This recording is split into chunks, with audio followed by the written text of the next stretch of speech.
Hey, Craig, can you hear Gene okay? I can hear him. Yeah, I can hear him good. Okay. Okay, go ahead. Yeah, there's a fella. We had some people send some questions in to Craig asking, about the Leonard Skinner days, and they had a question about Ronnie and Dickey Betts having an altercation. And I remember you telling me the story. I didn't want to butcher the story up because I probably would have got it wrong. So I said, well, why don't we just call Gene up and have him tell it right on the phone? Can you tell your story about that right here live on the air? Yeah, but I'll cut it kind of short because it could get kind of long. But Okay. that's probably one of the only few stories that Craig don't know, because Craig knows more about Leonard Skinner than Leonard Skinner knows about Leonard Skinner. Are you still there? Yeah, I'm still here. Yeah, go ahead. I know it had something to do with Ronnie and Dickey being in the bar, and you got a phone call. So take it from there.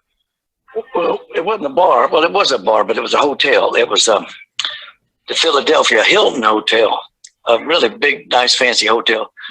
And if you know anything about the Philadelphia mob, that's who owned it. I think the mobster's name was Rizzo. Of course, I don't want to say too much, but and Dickey and Ronnie sitting in the bar, and me, and so the bar was kind of full of people. And then Mr. Rizzo, the owner, we had ate dinner, and he was at another part, but his two big bodyguards were hanging out. You could call them doormen, bouncers, bodyguards, whatever you want to call them.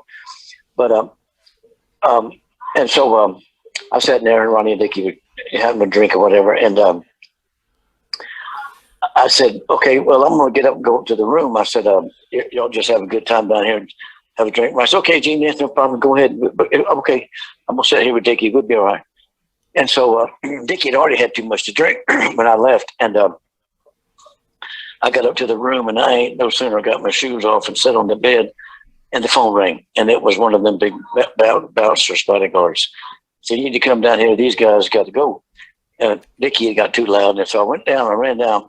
And I met the guy, and he said, yeah, we want these guys to leave. And it wasn't Ronnie, it was Dickey.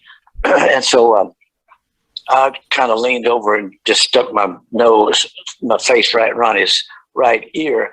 I said, hey, Dickey's too loud. I said, they want y'all to leave the bar. And so Ronnie said, okay, Gene, just hang on. Let me finish this drink, and we'll go upstairs. Okay. And I said, all right, so I backed up a little bit, and Dickey said something. And I said, I ain't got nothing to say to you, Dickey. I said, I'm here for Ronnie. You're on your own. And so I was sitting on the stool, the corner stool, and Ronnie was to my left, and Dickey was to Ronnie's left. And Dickey leaned around Ronnie, and he cussed me a couple of times, and he said something about, you ain't nothing but a babysitter. And so then when they cussed me the third time, I just pushed Ronnie's head back, and I knocked Dickey off of the stool on the ground and knocked the piss out of him. And the two big old goons said, hey, I said, listen, me and Ronnie's going upstairs. I said, I ain't got nothing to do with this guy. I said, he's on his own.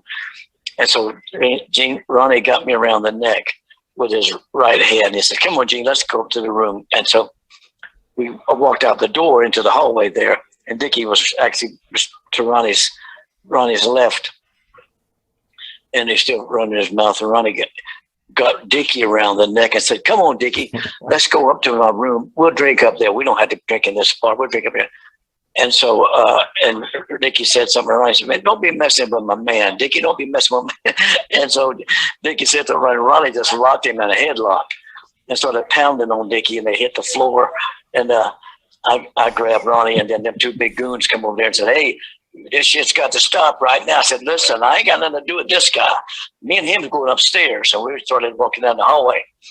And Ronnie just gave Dickey that big old belt buckle that Ronnie VanZant has now with all the big silver buckles on him. Right. And so Ronnie gave that to Dickey. And so come to find out later that Dickey went back in the bar and was throwing that belt around over his head. You know, Ronnie VanZant, Leonard Skinner. If I get him, the bar was full of people, and he threw the belt buckle. And a Skinner fan got the belt buckle, and actually Ronnie got it back, the belt with the silver buckles on it. And so Dickey ended up going to jail, and he got his ass beat. He got beat up really bad. And so he sent word to Ronnie that he's hired a hitman to get me.